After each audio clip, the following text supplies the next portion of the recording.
진화론은 왜 허구인가 창조냐 진화냐? 진화론은 정말 허구일까요? 창조냐 진화냐 둘 중 하나만이 진리일 텐데 말이죠. 성경은 창세기 1장 1절 태초에 하나님이 천지를 창조하시니라라는 웅장한 선언으로 시작합니다. 성경은 하나님의 존재를 굳이 증명하려 들지 않아요. 창조주를 당연한 전제로 삼고 그 하나님께서 이 광활한 천지를 창조하셨다고 선포하는 것이죠. 하지만 하나님은 형상이 없는 영적인 존재이시기에 우리 눈으로는 그분을 볼 수 없어요. 우리 눈의 기능은 오직 이 물질 세계를, 그것도 아주 일부만을 볼 수 있도록 제한되어 있죠. 그런데도 많은 사람들은 자기 눈의 한계를 망각한 채 하나님을 보여달라고 떼를 씁니다. 마치 빌립처럼 말이죠. 빌립이 이르되 주여 아버지를 우리에게 보여주옵소서 그리하면 족하겠나이다. 요한복음 14장 8절 그들은 눈에 보이는 것만이 존재한다고 믿고 싶어합니다. 보이지 않는 것은 무조건 존재하지 않는다고 단정해버리죠. 참 안타까운 일입니다. 하지만 첨단 과학 시대인 지금에도 하나님의 존재를 믿는 기독교인은 무려 23억 명이나 된다는 사실을 아십니까? 2024년 통계 그들은 맹목적으로 믿는 것이 결코 아닙니다. 믿을 만한 확실한 증거들이 있기에 믿는 것이죠. 그 증거는 바로 우리 육안으로 볼 수 있는 천지, 즉 피조물들입니다. 하나님을 직접 볼 수는 없지만 그분이 만드신 천지는 분명히 우리 눈앞에 존재하잖아요. 그러니 눈에 보이는 피조물들을 자세히 관찰하고 연구하면 이것들이 창조주에 의해 창조된 것인지 아니면 우연히 저절로 생겨난 것인지 다시 말해 진화에 의해 만들어진 것인지 쉽게 판단할 수 있습니다. 성경은 이 문제에 대해 이렇게 명쾌하게 이야기합니다. 창세로부터 그의 보이지 아니하는 것들 곧 그의 영원하신 능력과 신성이 그가 만드신 만물에 분명히 보여 알려졌나니 그러므로 그들이 핑계하지 못할지니라. 로마서 1장 20절 우주 만물의 기원 문제는 의외로 선택의 폭이 좁습니다. 둘 중 하나가 진리라면 다른 하나는 거짓일 수밖에 없으니까요. 기원 문제는 실험 과학의 대상이 아니라 역사 과학의 증거로만 해결될 수 있습니다. 핵심은 자연, 즉 피조물을 창조의 증거로 보느냐 아니면 진화의 증거로 보느냐의 차이인 것이죠. 자연을 창조의 증거로 채택하는 것이 창조론이고 진화의 증거로 채택하는 것이 진화론입니다. 영어 성경에는 창조주를 메이커로 번역한 구절이 정말 많습니다. 시편 121편 2절 결국 이 논쟁은 메이커 논쟁인 셈입니다. 메이커의 존재 여부로 모든 것이 판가름 나는 것이죠. 메이커가 존재한다는 것이 창조론이고 메이커 없이 우연히 저절로 생겨났다는 것이 진화론입니다. 성경은 아주 쉬운 예를 들어 메이커의 존재를 입증합니다. 바로 집의 비유입니다. 집마다 지은 이가 있으니 만물을 지으신 이는 하나님이시라.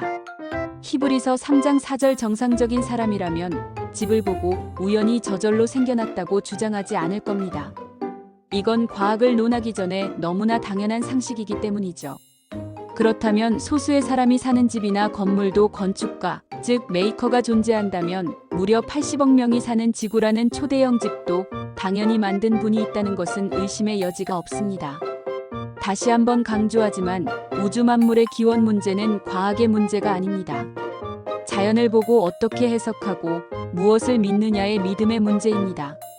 그런데도 진화론자들은 항상 과학이라는 말을 붙여서 진화론이 과학적 사실인 양 주장하며 사람들을 현혹합니다. 우연과 저절로에서는 결코 과학이 나올 수 없기에 과학자들은 우연과 저절로의 대상을 연구하지 않습니다. 과학이 발전하기 전에는 자연에 대한 지식이 많지 않았지만 현대과학은 자연에 대한 깊은 연구를 통해 자연이 얼마나 위대하고 놀라운지를 밝혀내고 있습니다. 실제로 현대의 모든 첨단 과학 기술은 다 자연으로부터 온 것들입니다. 이를 학문적으로는 생체 모방 공학 BIOMIMETICS라고 부르죠. 놀라운 사실은 지금으로부터 약 3,500년 전에 기록된 성경 6기에 이미 이 사실이 언급되어 있다는 것입니다. 이제 모든 짐승에게 물어보라. 그것들이 내게 가르치리라. 공중의 새에게 물어보라. 그것들이 또한 내게 말하리라. 땅에게 말하라. 내게 가르치리라. 바다의 고기도 내게 설명하리라. 이것들 중에 어느 것이 여호와의 손이 이를 행하신 줄을 알지 못하랴. 욥기 12장 7절에서 9절 자연은 인간이 배워야 할 위대한 선생님을 성경은 분명하게 밝혀주고 있습니다.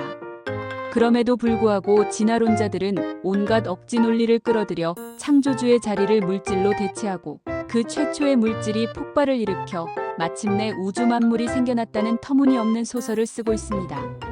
성경은 창조주 하나님을 전제로 출발하는 반면 진화론은 지성이 없는 물질을 전제로 우주의 기원을 설명합니다. 하지만 물질에서는 결코 어떤 질서나 법칙이 나올 수 없으며 생명이나 정신, 도덕성, 종교성이 나올 수 없습니다. 마치 양자물리학적 관점에서 보면 진화론 자체가 오류라는 주장처럼 말이죠. 장영권 박사의 불멸의 창조에서처럼 양자역학적 관점에서는 우주, 만물이 불연속적으로 도약하고 변환한다는 주장이 설득력을 얻고 있습니다. 즉, 생물은 자연 적응을 위해 연속적으로 진화하는 것이 아니라 불연속적인 도약을 통해 변환 창조된다는 것이죠. 창조론자들은 진화론이 확률적으로 불가능하며 유전정보 증가 사례가 부족하고 유전정보 감소 사례만 반복적으로 관찰된다고 주장합니다. 또한 진화론을 지지하는 과학적 증거가 없다고 주장하며 돌연변이가 무작위적이지 않으며 유전정보의 변경을 불가능하게 한다고 비판합니다. 하지만 이러한 주장은 과학계의 주류 의견과는 거리가 멉니다. 진화생물학 연구는 방대한 증거를 제시하며 생물 간의 유사성은 공통조상의 증거로 설명됩니다. 상동기관과 발생학적 과정들이 유사한 것은 우연이 아니라 진화의 결과라는 것이죠. 창조와 진화 둘 중에서 하나만 사실이고 다른 하나는 거짓입니다. 선택은 각자의 몫이지만 이 선택이 금세와 내세의 운명을 좌우한다는 것을 잊지 마십시오. 아멘.